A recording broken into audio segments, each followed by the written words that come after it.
दोस्तों, आप देख रहे हैं रात में क्लासेस में रामेश्वर वर्मा। आज का हमारा टॉपिक है बायोमास एनालिसिस। तो ये टॉपिक बहुत ही अच्छा होने वाला है। अगर आप हमारे चैनल में नए हों तो प्लीज लाइक और सब्सक्राइब जरूर करें, राइट। तो आज हम पढ़ेंगे क्या क्या चीज़। तो हम बायोमास का जीसीबी बताने वाले हैं, राइट। जीसीबी का पूरा हम क्या करने वाले हैं, पूरा प्रोसीजर आपको बताएंगे ताकि आपको क्रिस्टल क्लियर हो जाए। तो इसके लिए सबसे पहले हम क्या करते हैं, रिक्वायरमेंट देखते हैं। रिक्वायरमेंट हम बम कैलोरीमीटर में यूज करेंगे। बम कैलोरीमीटर कोई भी आपका कंपनी हो सकता है, लिको, फार, है ना, आइका, कुछ भी आपके पास है उसमें आप इसका एनालिसिस कर सकते हो। तो सबसे पहले आप जान रहे हैं आजकल क्या हो रहा है, हर पावर प्लांट में 10% बायोमास का यूज हो रहा है। अब 10% कैसे मान लो, जैसे कि हमारे पास क्या आया, 9 रेक आया है। 9 रेक बोले तो 9 वेगन आया है, 9, जैसे कि आप जान रहे हैं क्या हो रहा है, बायोमास का आजकल पावर प्लांट में बहुत ज़्यादा मांग होने लगा है कि 10%, मतलब हर पावर प्लांट में देखा जाए तो लगभग 10% क्या हो रहा है, बायोमास का यूज कर रहे हैं कोयले के साथ। जैसे कि हमारे पास क्या हो जाएगा, 90% कोयला जलाएंगे तो 10% क्या जलाएंगे, बायोमास जलाएंगे। इस प्रकार से क्या कर रहे हैं हम लोग, कंटेन करके मिक्स करके क्या कर रहे हैं, बॉयलर में डाल रहे हैं, उसे जला रहे हैं। तो बायोमास का भी क्या हो रहा है, वैल्यू बढ़ते जा रहा है धीरे धीरे, ये 10% से, और अगर इसका रिजल्ट अच्छा रहा तो और आगे बढ़ेगा। तो लेकिन हमको बायोमास को जलाने से पहले उसका हमको कैलोरीफिक वैल्यू मालूम होना चाहिए, मॉइस्चर मालूम होना चाहिए, एस मालूम होना चाहिए, मॉइस्चर मालूम होना चाहिए, है ना। तो ये सब हम क्या करते हैं, उससे निकालते हैं। तो आज हम क्या कर रहे हैं, ये 10% जो हम बॉयलर में डालते हैं उसी का क्या करते हैं, सबसे पहले हम सैंपलिंग करते हैं, राइट। जब आता है पावर प्लांट में, ट्रकों में लोड होकर आता है, फिर अनलोड होता है, तो उसका हम क्या करते हैं, ट्रक सैंपलिंग करते हैं। ट्रक सैंपलिंग करने के बाद उसका मिनिमम हमारा जो सैंपल लेते हैं 10 से 15 केजी सैंपल लेते हैं। सैंपल लेने के बाद क्या करते हैं, उसको प्रिपेयर करते हैं। प्रिपेयर करने के बाद क्या करते हैं, उससे हम सैंपल लेते हैं 400 ग्राम, लगभग 400 ग्राम अपन लेब के लिए लेते हैं। अब उसके बाद क्या करते हैं, लेब में लाके उसका टेबलेट बनाते हैं। याद रखिएगा हमारे पास जो सैंपल रहेगा, इस सैंपल को हम इस ट्रे में लेते हैं। ट्रे में लेने के बाद क्या करते हैं, इसको थोड़ा थोड़ा 1 ग्राम का याद करना है आपको, 1 ग्राम तौलना है। आप ऐसे भी ले सकते हो, अगर आप टेबलेट फॉर्म में यूज करोगे तो उसका रिजल्ट ज़्यादा बेटर आता है, राइट। इसीलिए हम क्या करते हैं, इसका टेबलेट फॉर्म में कन्वर्ट करते हैं इसको। 212 माइक्रोन होता है तो ठीक है, नहीं होता है तो आपको क्या करना है, टेबलेट फॉर्म में इसको कन्वर्ट करवाना है, राइट। क्योंकि हमको जो रिक्वायरमेंट है वो क्या है, -212 माइक्रोन का है। लेकिन कभी कभी क्या होता है, उसका साइज ओवर रहता है, इसलिए हम क्या करते हैं, उसको डायरेक्ट टेबलेट फॉर्म में बना लेते हैं। बन जाता है तो उसके बाद हम क्या कर देते हैं, एक हम डिब्बा में या फिर कांच के ग्लास में क्या कर देते हैं, इसको पैक करके रख देते हैं, राइट। अब इसी का हमको क्या PS10 है। इसके लिए सबसे पहले हमको क्या चाहिए, एक बम कैलोरीमीटर चाहिए।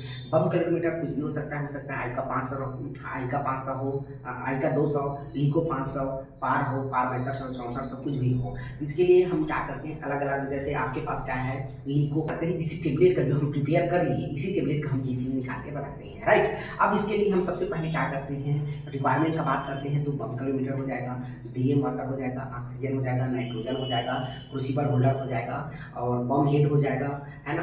ये सब हमको क्या लगेगा, रिक्वायरमेंट लगेगा। तो सबसे पहले अब हम क्या करते हैं, स्विच ऑन करते हैं सबका। हमारे पास जो बम कैलोरीमीटर है उसका हम क्या करते हैं, स्विच ऑन करते हैं। कंप्यूटर का स्विच ऑन करते हैं, सब तरफ क्या करते हैं, सबको स्विच ऑन करते हैं, राइट। अब फिर हमारे पास जो सबसे पहला हम क्या करते हैं, सबका स्विच ऑन करते हैं।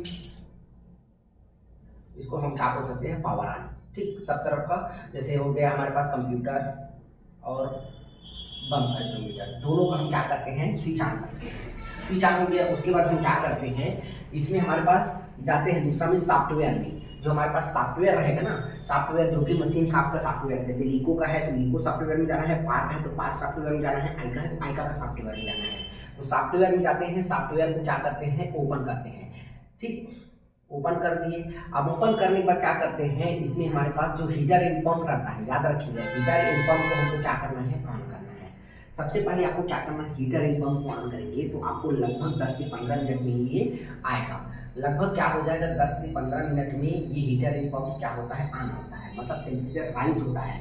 फिर इसके बाद हम क्या करते हैं, जो जैकेट एंड बकेट का टेम्परेचर, जैकेट एंड बकेट का टेम्परेचर 25 डिग्री सेल्सियस तक आ जाता है, तब हमको क्या करना है, प्री टेस्ट लगाना है, राइट। जब जैकेट एंड बकेट का टेम्परेचर आता है तो आने तक हम क्या करते हैं, वेट करते हैं। वेट करने पर क्या करते हैं, तब तक हम क्या करते हैं, इंश्योर करते हैं। अगर आपके पास जो मशीन है उसमें ऑटोमेटिक वाटर फिल है तो आपको क्या करना है, इस प्रकार से बम कैलोरीमीटर के पीछे में आपका क्या रहेगा, ये बम कैलोरीमीटर है, इसके पीछे में क्या रहेगा, एक वाटर टैंक रहेगा। इस वाटर टैंक में 80% क्या रहेगा, वाटर रहेगा, 20% क्या रहेगा, नाइट्रोजन रहेगा। इसको आपको याद रखना है, राइट। ये आपके पास क्या है, बम कैलकुलेटर है मान लो, ये आपके पास क्या है, कंप्यूटर है, राइट। एक मैं ऐसा मोटा मोटी आपको बता देता हूँ ताकि यहाँ आपको विजुअलाइजेशन हो जाए, है ना। आपको फोटो में तो दिख ही रहा होगा कि 80% का हमारे पास क्या है, वाटर टैंक है। और यहाँ पे ये जो 16 इसमें क्या है, कुल हमारे पास 20 लीटर का एक टैंक है। इस 20 लीटर टैंक में हम क्या करते हैं, 16 लीटर पानी भरते हैं और 20% हम क्या भरते हैं, नाइट्रोजन भरते हैं। अब ये पानी को ही जो नाइट्रोजन ट्रांसपोर्टिंग का काम करता है वो भेजता है, ठीक। ये हीटर में पंप आ जाता है। उसके बाद हम क्या करते हैं, इसमें हम प्री टेस्ट लगाते हैं। सबसे पहले प्री टेस्ट लगाते हैं। प्री टेस्ट कैसे लगाना है, केवल और केवल आपको बम हेड को आपको क्या करना है, इंटर करना है, याद रखिएगा। केवल और केवल आपको बम हेड को इंटर करना है और फिर रन कर देना है, तो वो वहाँ से प्री टेस्ट स्टार्ट हो जाता है। जब प्री टेस्ट हो जाता है मतलब आपका बम एक क्या है, चल रहा है। उसके बाद आप क्या करते हो, तुरंत आपको उसमें बेंजोइक से, है ना, बेंजोइक से आपको क्या करना है, उसमें आपको स्टैंडर्डाइजेशन करना है, ठीक। इसके बाद हम क्या करते हैं, बेंजोइक से, बेंजोइक का फार्मूला क्या हो जाएगा, C6H5COOH। इस बेंजोइक से आपको क्या करना है, इस बेंजोइक का एक पायलेट को, इसको भी टेबलेट फॉर्म में आपको लेना है, इस प्रकार से टेबलेट फॉर्म में लेना है। अब इसका वैल्यू 63-18 जब तक ना आ जाए, प्लस माइनस का 29 कहीं पे दिया रहता है, कहीं पे 18 दिया रहता है, आपको देख लेना है कि क्या वहाँ पे अप्लाई कर रहे हैं, राइट। तो 63-18 जब तक नहीं आ जाता तब तक हम क्या करते हैं, इसमें लगाते हैं। हमारे पास मान लो 2 बम है तो दोनों बम का वैल्यू हमको लाना जरूरी है। एक बार में हो सकता है जाए, 2 बार में हो सकता है जाए, 3 बार में। जब तक नहीं आता है तब तक आपको इसका बेंजोइक से आप क्या करना है, स्टैंडर्डाइजेशन करना है। स्टैंडर्डाइजेशन इसलिए करते हैं क्योंकि हमारे पास ये कौन सिंपल है और यहाँ पे हम जो प्रिपेयर किए हैं अननोन सिंपल है। बायोमास का जो सिंपल है उसका हमको जिसकी भी मालूम नहीं है, वो अननोन सिंपल है। जिसका मालूम है बेंजोइक का, हमको NaBl के द्वारा इसका जो रीडिंग मिला हुआ है उससे हम क्या करते हैं, इसको मिलाते हैं कि हमारा जो बम है वो सही रिजल्ट दे रहा है कि नहीं दे रहा है। तो अगर इतना वैल्यू आ जाता है मतलब वो सही दे रहा है, राइट, उसका रिजल्ट हम मान सकते हैं, एक्यूरेसी मान सकते हैं। जब ये आ गया उसके बाद हम क्या करते हैं, 1 ग्राम हम एक पायलेट को, हम पहले से 1 ग्राम तल चुके हैं तो एक पायलेट लेते हैं, याद रखिएगा। सबसे पहले हम क्या करते हैं, बायोमास का यहाँ से एनालिसिस करते हैं। तो सबसे पहले आपको क्या करना है, इस प्रकार से ये क्या रहेगा, बम हेड क्या रहेगा, बम स्टैंड रहेगा। इसको इसी के ऊपर आपको क्या करना है, आपको बम को फंसाना है, राइट। इस प्रकार से आपको क्या रहेगा, बम हेड रहेगा और ये क्रूसिबल होल्डर है, इसको याद रखिएगा। यहाँ पे 2 हमारे पास क्या रहेगा, ये इलेक्ट्रोड है, एनोड और कैथोड, ये दोनों के बीच में क्या लगा हुआ है, नाइट्रोन का वायर लगा है। नाइट्रोन का वायर बोले तो निकिल प्लस क्रोमियम, ठीक है, निकिल प्लस क्रोमियम का एक पतला सा वायर रहता है और ये दोनों के बीच में कनेक्टर के रूप में हम क्या डालते हैं, कॉटन थ्रेड 10 सेंटीमीटर का। ये 10 सेंटीमीटर का क्या हो जाएगा, कॉटन थ्रेड हो जाएगा, याद रखिएगा। अब यहाँ से हम एक CCS क्रूसिबल होता है हमारे पास, CCS क्रूसिबल होता है जो हाई टेम्परेचर से क्या रहता है, हाई टेम्परेचर को सहने की क्षमता रहता है या हाई टेम्परेचर से उसको बनाया जाता है। तो ये CCS हमारे पास रहता है, उसको हम क्या करते हैं, एक फारसे के सहायता से हम क्या करते हैं, हाथ से उठाना नहीं, कोई भी सैंपल को आपको यहाँ इसमें रखते हैं, रखने के बाद हम क्या कर देते हैं, यहाँ पे होल्ड कर देते हैं। होल्ड करते हैं उसके बाद हम क्या करते हैं, इसको वही फारसे से इसको उठा के फिर इसको अंदर दबा देते हैं, किसको, कॉटन थ्रेड को, ताकि वो कनेक्टिविटी उसमें बना रहे। अगर कनेक्टिविटी नहीं रहेगा तो कहाँ से जलेगा, है ना। जब हम क्या करेंगे, वहाँ से स्विच ऑन करेंगे तो जलेगा, ये दोनों क्या होगा, ये दोनों शॉर्ट सर्किट होगा। शॉर्ट सर्किट होगा तो ये बीच से ये जलेगा। जब ये कॉटन थ्रेड जलेगा तो हमारा सैंपल भी जलेगा। जब सैंपल जलेगा तो हमको रिजल्ट मिलेगा। रिजल्ट को हमको क्या करना है, लिखना है, राइट। तो हमारे पास ये क्या कर दिए, हम पूरा सिंबल कर दिए। अब इसको हम उठा के क्या करते हैं, यहाँ डालते हैं, यहाँ, ठीक है। ये हम क्या करते हैं, डालते हैं। ये हम पूरा बम कैलकुलेटर किस में काम कर रहा है, तो आइसोपेरिबल में काम कर रहा है, याद रखिएगा। ये पूरा बम कैलकुलेटर हमारा किस में काम कर रहा है, तो आइसोपेरिबल में काम कर रहा है। ये पूरा बम किस में काम कर रहा है, तो आइसोपेरिबल। आइसोपेरिबल क्या होता है, इसमें हमारे पास एक जैकेट रहता है, दूसरा बकेट रहता है, याद रखिएगा। अब बकेट क्या रहता है, बकेट में बम डूबा रहता है, बम डूबा रहता है। जब फायर होगा तो उसका टेम्परेचर बढ़ेगा, क्योंकि क्या है, बाल्टी में ही डूबा है। बकेट मतलब आप बाल्टी समझ लीजिए। आप बाल्टी में किसी चीज़ को आप डुबाते हो, डुबा के पानी भरा है उसमें मान लो, अब उसमें हम क्या करते हैं, फायर करते हैं। तो फायर करेंगे तो कोई जिसको डुबाए हैं वो गर्म होगा। अब उस गर्म की वजह से क्या होता है, वो पानी भी गर्म होगा, इसलिए क्या होता है, पानी गर्म हो जाता है। अच्छा, थोड़ा सा क्या होता है कि अब बीच में जैकेट को समझने के लिए, जैकेट में जब खाना बनाते हो तो घर के किनारे कहीं ना कहीं दीवार में, रसोई के घर के किनारे ही बनाओगे तो दीवार क्या हो जाएगा, जैकेट हो जाएगा। जैकेट बहुत कम टेम्परेचर को राइज करता है, होता है बट बहुत कम होता है, बकेट के कंपेयर में बहुत कम होता है, राइट। तो इसको आपको याद रखना है। इसी को हम क्या बोलते हैं, आइसोपेरिबल बोलते हैं। ये पूरा सिस्टम किसमें काम किया, आइसोपेरिकल में, राइट। अब इसको हम क्या करते हैं, डाल दिए इसमें। अब डालने के बाद क्या करते हैं, इसका वेट लिखते हैं यहाँ पे, राइट। डाल दिए, डालने के बाद हम यहाँ पे क्या करते हैं, स्टार्ट बटन को ऑन करते हैं। जब स्टार्ट करते हो तो स्टार्ट करने पे हमको सबसे पहले पूछता है कि इसका आईडी क्या है, तो आईडी मान लो हम 1 2 3 डाल देते हैं, ठीक, एग्जाम्पल के लिए कुछ भी हो सकता है। और उसके बाद इसके बाद बम नंबर पूछता है कि मान लो कितना बम है, एटलीस्ट एक बम किलोमीटर में 2 बम तो रखता ही रखता है, आप ऊपर जितना भी रख सकते हो, लेकिन एटलीस्ट 2 बम आपको रखना ही पड़ता है, राइट। तो हम मान लो बम 1 डाल दिए, है ना, और उसके बाद आईडी हम 1 2 3 डाल दिए, बम 1 डाल दिए। अब इसको वेट पूछा, तो वेट मान लो हमारे पास क्या होगा, 0.999 ग्राम। क्योंकि क्या होता है जब हम देखते हैं ना इसको पायलट बनाते हैं, उस टाइम जब व्यू करते हैं तो कुछ ना कुछ उसका हिस्सा उसमें ही रह जाता है, सिस्टम में ही रह जाता है, 100% तो बन नहीं पाता है। 1 ग्राम हम वेट लिए हैं, 1 ग्राम वेट लेने के बाद हमारे पास जो बचा जब पायलट के रूप में आया, टेबलेट के रूप में आया, तो हमारे पास दिखा 0.999 ग्राम, मतलब उसमें 1 ग्राम से थोड़ा सा, मतलब 0.1 ग्राम उसमें कमी है, चलता है ये, ठीक है। तो इस वेट को हम क्या करते हैं, इसमें इंटर करते हैं। इंटर करने के बाद देखते हैं तो फिर इसको फिर से हम क्या करते हैं, इंटर दबाते हैं, फिर रन करते हैं, तो फिर हमारा एनालिसिस स्टार्ट हो जाता है, राइट। अभी हमारा एनालिसिस किसका हो रहा है, बायोमास का हो रहा है, किसमें हो रहा है, तो बम कैलोरीमीटर में हो रहा है। और हमने आपको बताया है 3 स्टेज में कंप्लीट होता है हमारा, कोई भी बम कैलोरीमीटर हो 3 स्टेज में कंप्लीट होता है, राइट। इस प्रकार से पट्टी चलते रहेगा। इस पट्टी में 3 स्टेज में, प्री पोस्ट, यहाँ पे मैं लिख देता हूँ प्री स्टेज, पोस्ट स्टेज और एक कूल एंड रेंज, ठीक। ये तीनों को थोड़ा सा बता देता हूँ ताकि आपको क्रिस्टल क्लियर हो जाए। प्री स्टेज में क्या होता है, गैस फिल होता है, ये पार की कंडीशन में बता रहा हूँ, राइट। गैस का फिलिंग होगा, यहाँ पे क्या है हमारे पास एक नाइट्रोजन का सिलेंडर में नाइट्रोजन और ऑक्सीजन दोनों का क्या रहता है, पाइप जुड़ा रहता है। और ऑक्सीजन आपको 31 बार या 421 पीएसआई का हमको क्या चाहिए, ऑक्सीजन का रिक्वायरमेंट होता है। अब ये 420 पीएसआई को देखो यहाँ पे है, लेकिन इसका क्षमता ये नहीं कि यहाँ पे मशीन में जा सके, इसलिए क्या करता है, नाइट्रोजन इसको धक्का देता है। ट्रांसपोर्टिंग का काम कौन करता है, नाइट्रोजन करता है।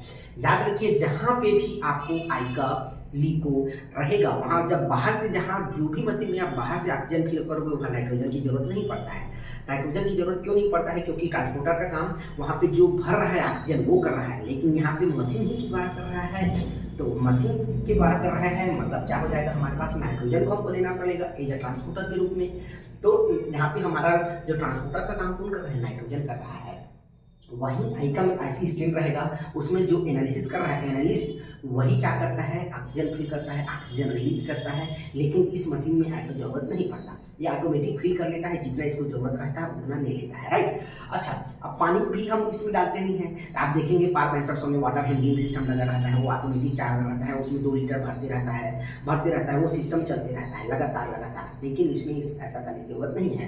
यहाँ भी हम टंकी बना दी है, टंकी से, और ये नाइट्रोजन भी है, तो क्या करना है, जहाँ जहाँ नाइट्रोजन है वो ट्रांसपोर्टर का काम करेगा, इसको आपको याद रखना है। तो नाइट्रोजन का काम क्या कर रहा है, ये पानी को भेजना और ऑक्सीजन को फिल करना। तो पहला स्टेज में हमारा क्या हो जाएगा, जिसको हम प्री स्टेज बोलते हैं, राइट। प्री स्टेज में हमारा क्या होगा ना, ये गैस का फिलिंग होगा। अच्छा, अब यहाँ जैसे हमारे पास हम मान लो लीको ले लिए, तो लीको में क्या होगा, वहाँ टेम्परेचर राइज होगा, टेम्परेचर बढ़ेगा, लेकिन इसमें हम देखते हैं तो गैस फिलिंग होगा। अब दूसरे में हम देखते हैं इसमें क्या होगा, दूसरा पोस्ट स्टेज, पोस्ट में क्या होगा, जो हमारे पास सिंपल है वो जलेगा, राइट। दोनों स्टेज में हर मशीन का दूसरा स्टेज सेम रहता है, सिंपल का जलना, बर्निंग ऑफ सिंपल, ठीक है, बर्निंग ऑफ सिंपल होता है दूसरा का। और तीसरा जब जल जाएगा, ये बकेट में एक बताया था, बकेट में मान लो मैं इधर बकेट बना दिया, इस बकेट में क्या होता है, ये बम डूबा हुआ है, राइट। ये बम डूबा हुआ है, तो ये बम यहाँ पे ब्लास्ट हो रहा है। अब ये बकेट में पूरा पानी भरा हुआ है, तो ये पूरा ये बकेट में क्या हुआ, बम ब्लास्ट हुआ। अब ये पूरा ये सिस्टम क्या हो गया, गर्म हो गया। अब ये गर्म होने की वजह से पानी भी यहाँ बाहर गर्म हो गया, अब बहुत ज़्यादा गर्म हो गया, लेकिन पानी तो बहुत ज़्यादा अमाउंट में है, तो ये क्या करता है, धीरे धीरे इसको ठंडा कर देता है। मतलब हर स्टेज कूल एंड ड्रिंक्स का मतलब वही होता है, जो फायर है, बम है, उसको ठंडा करने का काम कौन करता है, ये बकेट का पानी करता है, ठीक। अब यहाँ पे एक चिलर लगा होता है, हमारे पास चिलर भी लगा रहता है, उसको थोड़ा सा जब मशीन में आप दिखाएंगे तो दिखेगा चिलर, राइट। इसमें हम क्या करते हैं, बाहर से पानी डालते हैं, चिलर उसमें आपको पानी डालना पड़ता है थोड़ा सा, आधा लीटर के अमाउंट में लगभग, इसको आप थोड़ा थोड़ा करके डाल सकते हो, आधा लीटर दिन भर में आपको लगेगा तो डालते हैं, राइट। ये हमारे पास हो गया कूल एंड ड्रिंक्स। जब ये क्या होता है, फायर होता है, तो फायर होने के बाद आपको रिजल्ट शो हो जाता है, इसको याद रखिएगा। जब रिजल्ट शो होता है तो मान लो हमारे पास यहाँ पे 4000 आता है, अप्रॉक्स 3800 से 4000 का बायोमास का रिजल्ट आएगा, आपको याद रखना है। 4000 से 3800 यही इसका क्या होता है, कैटेगरी है या क्राइटेरिया है, उससे ज़्यादा नहीं आता है, इसको आपको याद रखना है। तो हमने क्या किया, 4000 आया, 4000 को नोट डाउन किए। नोट डाउन करने के बाद क्या करते हैं, इसको हम आगे इसका रिपोर्ट सबमिट करते हैं, है ना। ये पूरा प्रोसीजर है। ये कुल एवरेज से हो गया, फिर बाहर निकालते हैं, बाहर निकाल के इसमें फिर से हम दूसरा सेम वही किए थे। ठीक, आपको बदलना है, सेम क्या करिए, बाहर निकालने के बाद फिर से इसको फिट किए हैं। ये हमारे पास इस बार बम 2 है, फिर से इसमें डिप किए, फिर वही प्रोसीजर किए। आपको ऐसा लगातार करते रहना है, राइट। तो ये पूरा प्रोसीजर हमारा क्या हो जाएगा, ये बायोमास का जीसीबी वैल्यू के लिए निकाल रहे हैं, राइट। एक बार मैं क्विक रीजन करा देता हूँ फिर से, ताकि आपको क्रिस्टल क्लियर हो जाए, दोबारा आपको देखने की जरूरत ना पड़े। तो सबसे पहले हमने क्या किया है, बायोमास का हम टेबलेट फॉर्म में लिए हैं। याद रखिएगा, बायोमास को अगर आपको 212 माइक्रोन करना है तो आपको जरूरत नहीं पड़ेगा, अगर आपको 212 माइक्रोन से लेस करना है तो आपको जरूरत पड़ेगा। तो हम एक टेबलेट फॉर्म बनाते हैं। टेबलेट फॉर्म में क्या करते हैं, तैयार करते हैं, तो उसको ढक्कन में कांच के बॉटल में रख देते हैं। फिर इधर हम क्या करते हैं, मशीन को पूरा ऑन करते हैं। मशीन में हमारा हो जाएगा बम कैलकुलेटर हो जाएगा, पूरा सिस्टम प्रिंटर हो जाएगा और कंप्यूटर हो जाएगा। कंप्यूटर और सबको हम ऑन करते हैं। फिर कंप्यूटर में जाके हम क्या करते हैं, कोई भी सॉफ्टवेयर कहने का मतलब जो आप बम कैलकुलेटर यूज करते हैं उसका सॉफ्टवेयर होगा, उसको ऑन किए। ऑन करने के बाद हम क्या करते हैं, उसमें हम देखते हैं जगह क्या होता है, हमारे पास पंप, एक हीटर एंड पंप रहता है, उसको ऑन करना है। 10 से 15 मिनट में ये ऑन हो जाता है। फिर आपको क्या करना है, जैकेट और बकेट का टेम्परेचर देखना है। जब राइज हो जाता है तो आपको क्या करना है, देखना है। उसके वो जब ऑन हो रहा है तब तक आपको क्या करना है, देखना है रूम टेम्परेचर है कि नहीं है, मेंटेन करना है। फिर आपको पीछे देखना है कि वाटर टैंक में पानी है कि नहीं है, उसको देखना है, राइट। ये सब चीज़ आपको देखना है। फिर जब आ गया तब प्री टेस्ट लगाना है। प्री टेस्ट लगाने के बाद देखते हैं पूरा कंप्लीट हो गया। फिर आपको क्या करना है, आपको बम का स्टैंडर्डाइजेशन करना है। स्टैंडर्डाइजेशन हम बेंजोइक एसिड से करते हैं। जब तक नहीं आता 63-18 तब तक आपको करना है। लगातार हो सकता है 10 बार में आए, हो सकता है एक ही बार में आए, तो आपकी किस्मत की बात है, राइट। जब आ जाता है उसके बाद आप क्या करना है, आपको सिंपल लगाना है। सिंपल लगाने के लिए सबसे पहले एक टेबलेट उठाना है। टेबलेट हाथ से नहीं उठाना है, फॉर्सेप्स उठाना है। अब उसको हम देखें तो यहाँ पे बम फिट किए हैं। बम में हमारे पास ये दोनों इलेक्ट्रोड है। दोनों के इलेक्ट्रोडों में क्या कनेक्टिविटी है, नाइक्रोम वायर कनेक्टिविटी है। और दोनों को फिर यहाँ कॉटन थ्रेड, नाइक्रोम वायर और यहाँ सिंपल के बीच में कॉटन थ्रेड जो होते हैं 10 सेंटीमीटर का, उसको डीप करते हैं। डीप करने के बाद देखते हैं तो ये पूरा क्या होता है, ये जलने लायक हो जाता है, राइट। अब इसको हम उठा के किसमें डाल देते हैं, बम कैलकुलेटर डाल देते हैं। बम कैलकुलेटर डालते हैं, फिर स्टार्ट करते हैं तो हमको मांगता है सिंपल आईडी, उसका पहचान क्या है, मान लो 1 2 3 डाल दिए। फिर जो बम को हम डाले हैं वो बम का आईडी क्या है, तो मान लो 1 है, 1 डाल दिए। उसके बाद आपको सिंपल का वेट पूछेगा, तो मान लो आप डाल दिए 0.009 ग्राम, राइट। वो हो गए हमारे पास। अब उसके बाद हम क्या करते हैं, रन करते हैं। तो 3 स्टेज में कंप्लीट होता है, pre post cool and rings. Pre में गैस फ्री होगा, पोस्ट में जलेगा और थर्ड में ठंडा होगा। जब प्री क्या होता है, जलता है पोस्ट में, उसी में आपके पास डिस्प्ले शो हो जाएगा। डिस्प्ले शो होता है, उसमें दिखाता है कि इतना किलो कैलोरी पर केजी आपका सिंपल दिया हुआ है। उसको आपको नोट डाउन करना है, आपको करेक्शन करना है। करेक्शन जैसे हमारे पास कॉटन थ्रेड हो गया, सल्फर करेक्शन, ये सब आपको उसमें करना है। अब करने के बाद हम देखते हैं, इसमें सल्फर करेक्शन करना जरूरी है, सल्फर और कॉटन थ्रेड, तभी तो आपको एक रिजल्ट पता चलेगा। जब पूरा करेक्शन हो जाता है, करेक्शन करने के बाद आपको रिजल्ट को देखना है, मिलाना है और शो करना है, राइट। तो ये हमारे पास क्या हो जाएगा, ये उस कंडीशन में हमारा वही रिजल्ट फाइनल होगा। अच्छा, आपको फिर इसका रीचेक करना है कि कहीं कहीं क्या होता है, आपका सिंपल अच्छे से चला है कि नहीं चला है। उस कंडीशन में आपको क्या करना पड़ेगा, 0.54, याद रखिएगा पूरा प्रोसीजर में आपको क्या करना है। यहाँ पे जो हम एक टेबलेट ले रहे थे, उस बार हम क्या करते हैं, इसमें पाउडर फॉर्म ले लेते हैं। 250 क्या करते हैं, 212 माइक्रोन का हम 54 ग्राम 0.54 ग्राम ले लेते हैं और 0.52 ग्राम बेंजोइक लेते हैं। दोनों को मिक्स करते हैं, मिक्स करने के बाद लगाते हैं और फिर वही प्रोसीजर देखते हैं। तो देखते हैं इस बार हमारा जो बेंजोइक का डिफरेंस है कितना है, बेंजोइक जो हमारे पास जो जीसीबी का डिफरेंस कितना है। मान लो 100 आया है, 150 आया है, तो कोई दिक्कत नहीं है। अगर 500 600 आ रहा है तो वो जो नया वैल्यू आया है उसको आपको लिखना है। ये इस कंडीशन में होता है, राइट। तो ये पूरा हमारे पास क्या हो जाएगा, बायोमास का जीसीबी वैल्यू हो जाएगा, राइट। तो आज के लिए बस इतना ही तक।